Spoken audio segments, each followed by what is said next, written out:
The manicured lawns of Serenity Oaks rolled out like a perfect green carpet under the relentless California sun.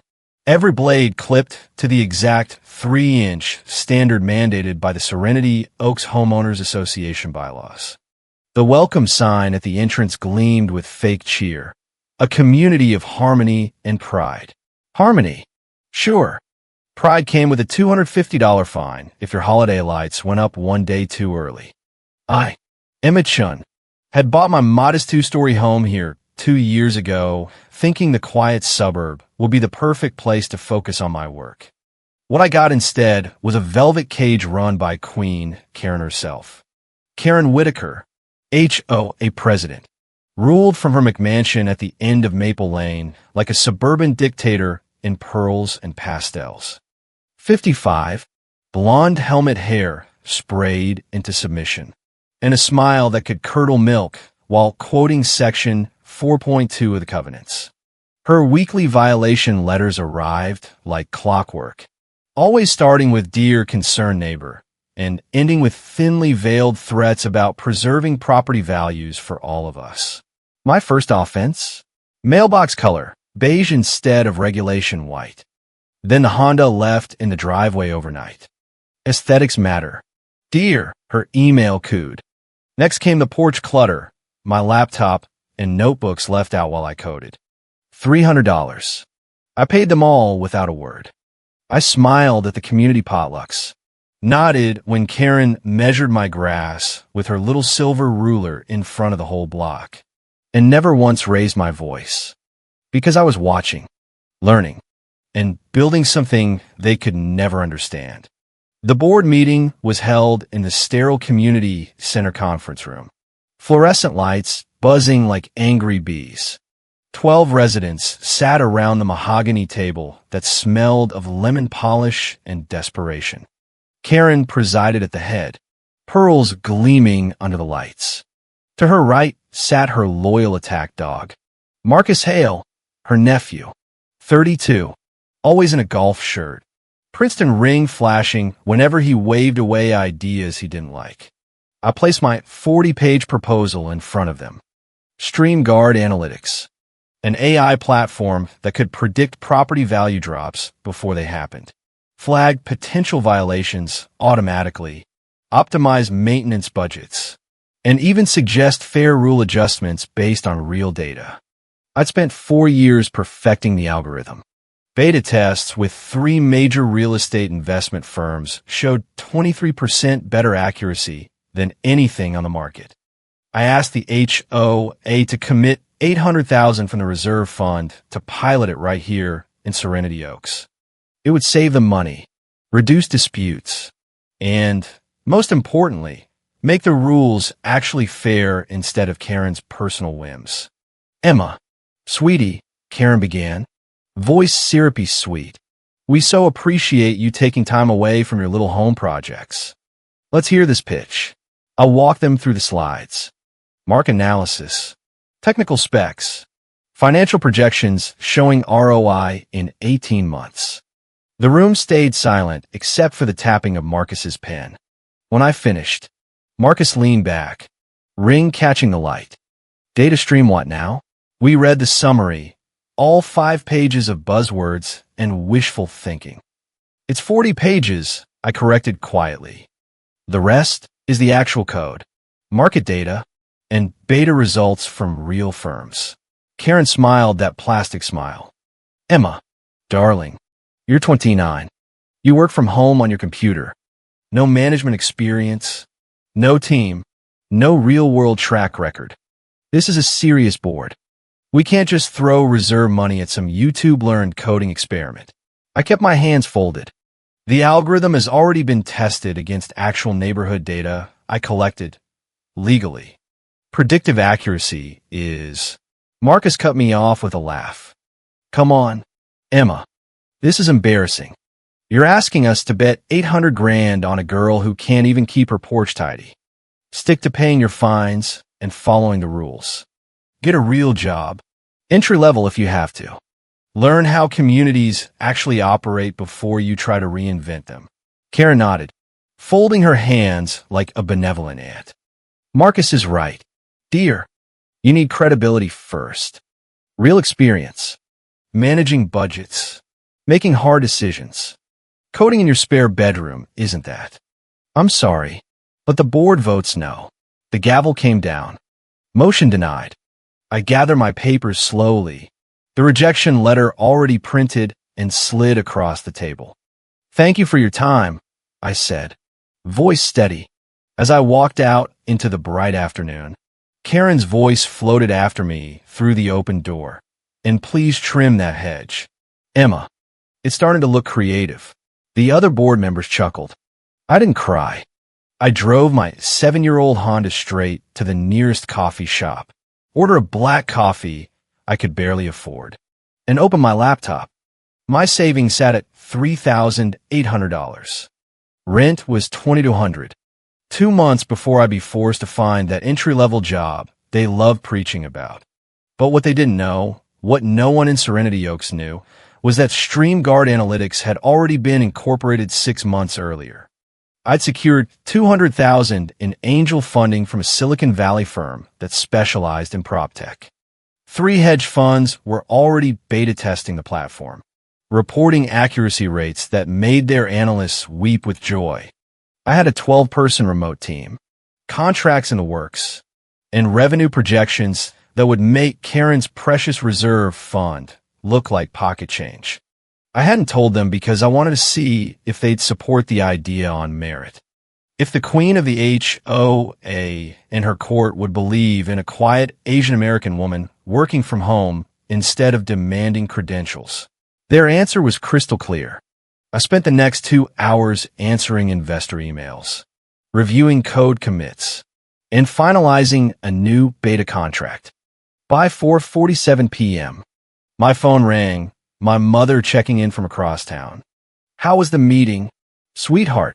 They said no. Told me to get a real job. Oh, honey, maybe they're right. Your father started at the bottom.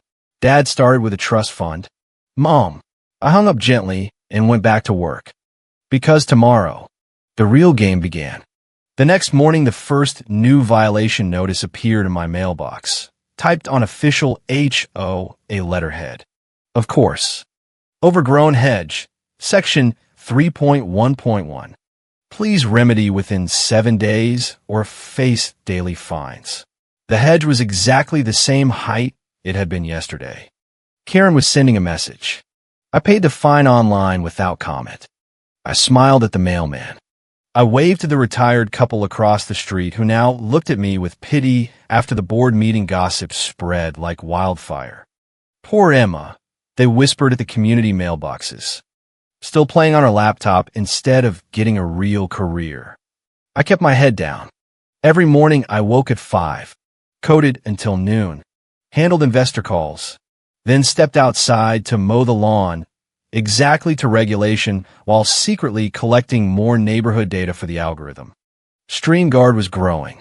Bridgewater Properties signed for full deployment after seeing a 23% lift in their predictive models, $40 million in additional returns in 1 month alone. They wired $5 million for 6 months of exclusivity. My lawyers, yes.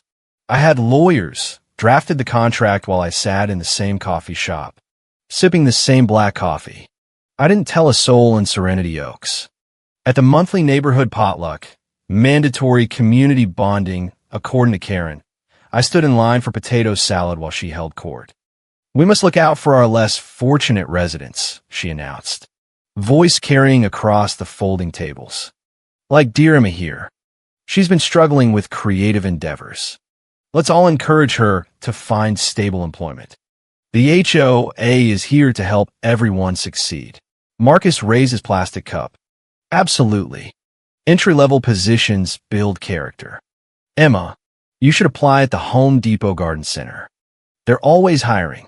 I smiled. Fort paused over my salad. Thank you for the advice. I'll keep it in mind. Inside, I was laughing the kind of laugh that hurts your ribs but never reaches your face. Because while they measure my grass, my company had 12 major clients. Hedge funds using StreamGuard were seeing accuracy jumps between 18 and 31%. In real estate analytics, those numbers were biblical. My original angel investors' $200,000 was now worth $8 million. Second round funding closed at $130 million. My ownership stayed at 73%. On paper, I was already worth 9 figures. Yet I still drove the same dented Honda and wore the same department store blazer to these potlucks.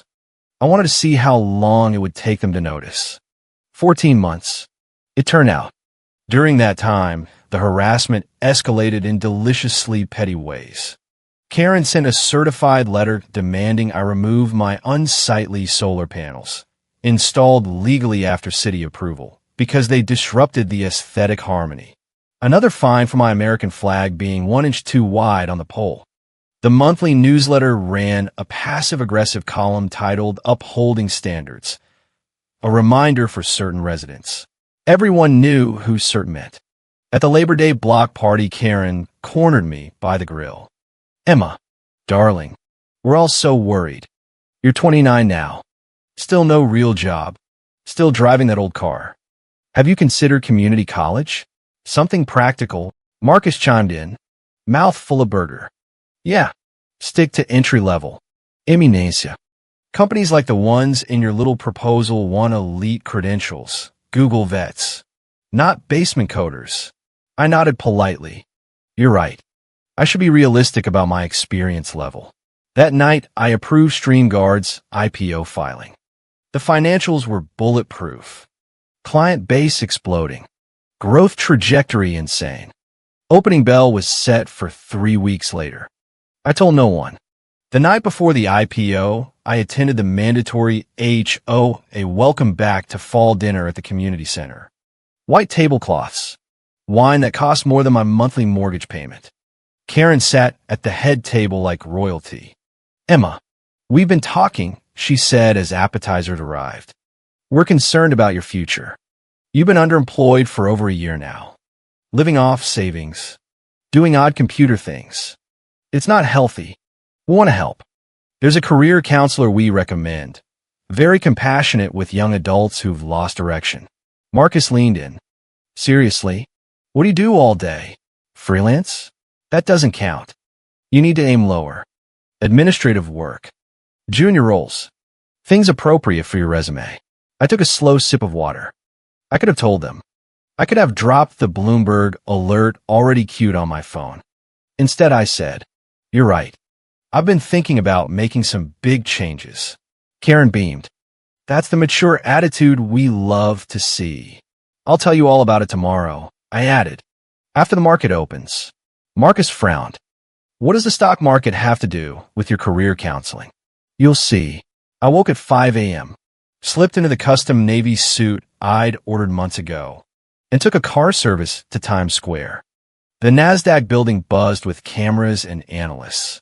My CFO met me in the lobby, grinning like a kid on Christmas, ready to ring that bell and become very publicly wealthy. Ready as I'll ever be. At 9:30 exactly, I stood on the platform and rang the opening bell. Cameras flashed. The ticker symbol scarred lit up the digital boards. Opening price, $87. By 9:45 it was 121. Market cap hit $7.2 billion. My 73% stake, $5.26 billion. My phone exploded. I ignored everything except the Bloomberg alert that popped up. StreamGuard Analytics IPO surges 35% in first 15 minutes. Founder Emma Chun, 29, now worth $5.8 billion. I smiled, took another car straight back to Serenity Oaks, and walked into the annual HOA general meeting already in progress. The community center was packed. Karen stood at the podium delivering her State of the Neighborhood speech, voice dripping with self-importance. We continue to uphold the highest standards, protecting property values for every resident. Marcus sat in the front row, scrolling his phone. Suddenly his face went pale. He looked up, then back down, then at me standing quietly in the back. Karen was mid-sentence when a murmur started. Phones lighting up across the room. Someone whispered loudly, Did you see Bloomberg? Karen paused, annoyed. What's going on? This is an official meeting. Marcus stood, voice shaky. There's a company that just went public. StreamGuard Analytics. The founder, Emma Chun. The room went dead silent. Every head turned toward me. Karen's plastic smile froze, then cracked. I walked slowly down the aisle, phone in hand. Actually, that's correct. It is me. Karen clutched the podium. Emma, darling, this can't be real. I held up the screen so the whole room could see the live ticker. Opening price, 87. Currently trading at 121. Market cap, 7.2 billion. I own 73%. My net worth is approximately 5.8 billion, fluctuating, of course. Gasps. A few people actually applauded before catching themselves. Karen's face cycled through every shade of white, then red. But you said you were struggling. I never said that. You assumed. You told me my proposal was garbage. You told me to get an entry-level job. You told the entire neighborhood I lacked credibility. I turned to the crowd. 14 months ago, I presented a 40-page plan to this very board asking for $800,000 to pilot StreamGuard right here in Serenity Oaks. They read 5 pages and voted no. Called it Buzzwords. Told me to mow my lawn and shut up. Marcus sank into his chair. The algorithm you showed us that was StreamGuard? Yes. And I already had $200,000 in angel funding the day you rejected me. I was looking for belief, not just money. You gave me neither. Karen tried to recover, voice trembling. Well, this is wonderful news for the community. We always supported our residents' dreams. I cut her off with the sweetest smile. Actually, no. My PR team just issued a correction to Bloomberg, CNBC, and the Wall Street Journal. It clearly states that Serenity Oaks, HOA, rejected the proposal, issued multiple fines during development, and publicly shamed the founder in the monthly newsletter. Timeline included. The room erupted. Phones came out. Someone started recording. Karen's pearls looked suddenly too tight around her neck. I continued, voice calm but carrying. I sat through potlucks while you suggested I apply at Home Depot. I paid fines for flags 1 inch too wide while my clients were wiring me $5 million. I smiled when you measured my grass and told me I had no real experience. All while my company was revolutionizing real estate analytics and making hedge funds richer than this entire neighborhood combined. Marcus stood, hands shaking. Emma, we were trying to protect you. Protect your own egos, I replied. You couldn't accept that the quiet Asian girl coding in her messy house knew more than your precious bylaws. Karen's voice cracked. Emma, please, let's fix this. The HOA can partner with StreamGuard now. We can. StreamGuard doesn't need you. We're fully funded. But thank you for the offer. 14 months too late. I turned to leave. The crowd parted like the Red Sea. As I reached the door, I looked back at Karen, whose carefully constructed kingdom was crumbling in real time. One more thing. My lawyers will be reviewing every fine I paid over the last 2 years. Expect a class action style suit from other residents who've been targeted. Just a friendly heads up.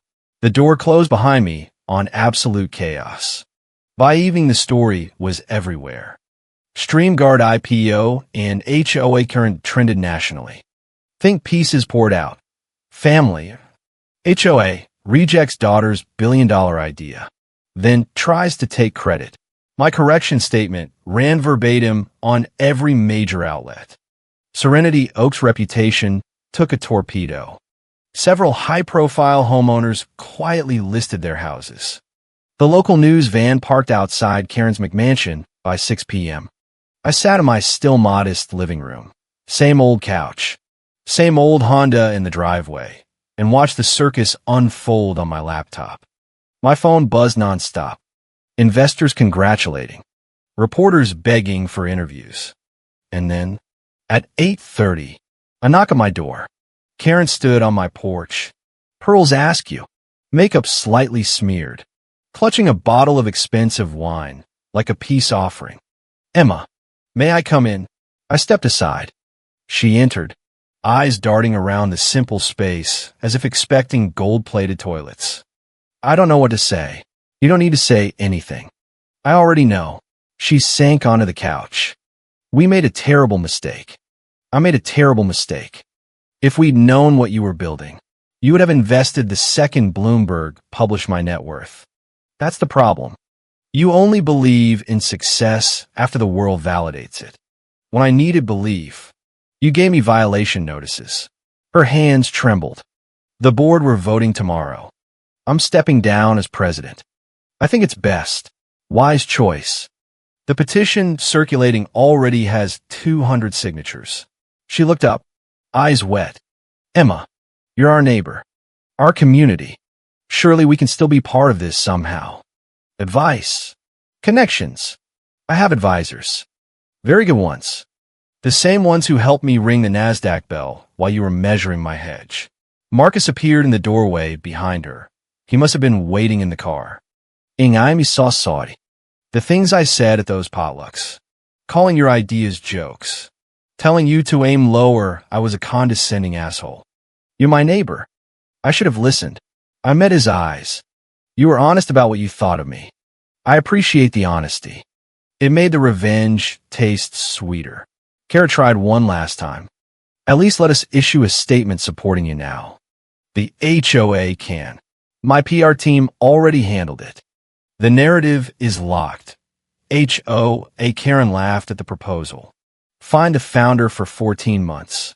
Then try to claim credit the day the stock surged. Social media is enthusiastic." She stood, wine bottle still unopened. "What happens now?" "Now I go back to work.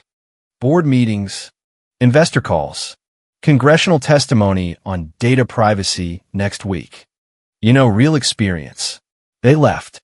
I watched their taillights disappear down the street. I'd paid fines to live on. For the first time in 2 years, I felt completely free. The next morning, the HOA emergency meeting was a bloodbath. Karen officially resigned for personal reasons. The new president, a retired accountant who'd always hated the ruler measuring, immediately repealed 3 of the most ridiculous rules and announced an audit of past fines. My lawyers were already preparing refunds plus interest for every resident Karen had targeted. I didn't gloat publicly. I simply posted one photo on the neighborhood app. My old Honda parked in front of the NASDAQ building on IPO day. Caption: "Sometimes the quiet neighbor with a messy porch is building empires while you measure grass." Likes exploded. Private messages poured in from other victims of Karen's reign. One woman wrote, "You just gave every one of us permission to fight back. Thank you. That was the real win. Not the billions. Not the headlines. The permission." 2 weeks later, I sat in my new corner office, 23rd floor of a building I'd quietly purchased in downtown LA, watching the sunset over the city. StreamYard's valuation had climbed to $9 billion. My stake was worth 6.5. I still hadn't moved out of Serenity Oaks. I liked the house. I liked the view of Karen's former McMansion with a for sale sign now planted in her perfect 3-inch lawn. My phone buzzed. Unknown number. "Saw your story. Similar thing happened to me with my HOA. Just want to say thank you for not backing down. You proved they were wrong." I smiled and saved the message. Because that was the point. Not revenge for revenge's sake, but showing that credibility isn't granted by pearl-wearing tyrants or printed bylaws. It's built by people who refuse to let other people's limitations define them. By quiet coders who turn buzzwords into billions. By 29-year-old women who get fined for flags and end up owning the whole damn neighborhood. I turned back to my screen and opened the next quarterly projections. StreamYard was growing faster than even our most optimistic models. By this time next year, we'd likely hit 15 billion. And somewhere in Serenity Oaks, Karen Whitaker was probably measuring her own grass with that silver ruler, wondering where it all went wrong. I took a sip of coffee, still black, and got back to work.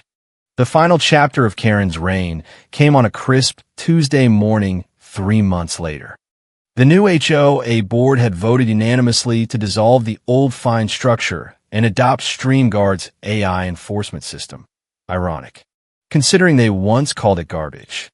Residents received refunds totaling almost $400,000. My lawyers handled the paperwork pro bono. I'd made enough. I stood on my porch, now legally allowed to have solar panels and a flag any size I wanted, watching the moving truck load the last of Karen's boxes. She'd sold the McMansion at a loss after the scandal tanked her social standing. The new buyers were a young couple who'd already messaged me asking for StreamGuard beta access. Karen walked out in plain jeans and a sweater I'd never seen her wear. No pearls. No power suit. She spotted me and hesitated, then crossed the street. Emma. Her voice was small. I just wanted to say congratulations. Truly, what you built is extraordinary. I nodded. Thank you. She looked at her old house, then back at me. I taught everyone in this neighborhood to be perfect on the outside, and I punished anyone who wasn't, including you. I measure grass instead of potential.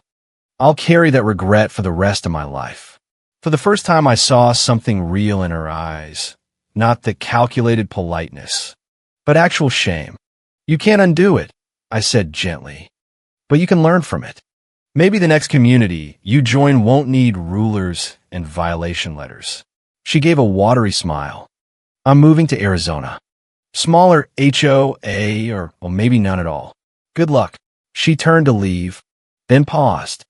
For what it's worth, I'm proud of you, even though I have no right to be. I watched her climb in her car and drive away for the last time. No satisfaction in the cruel sense, just quiet closure. Later that afternoon, I hosted a small block party.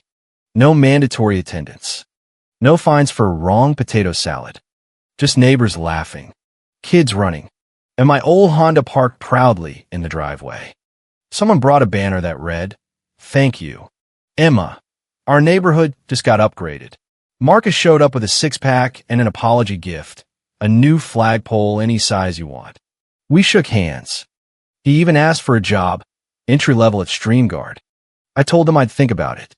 As the sun set over Serenity Oaks, now genuinely harmonious for the first time, I realized the real victory wasn't the billions or the headlines. It was the quiet revolution. One woman who refused to be defined by other people's rules had rewritten them for an entire community. Credibility isn't inherited from HOAs or granted by Karen clones. It's earned by dreamers who keep coding while the world measures their grass.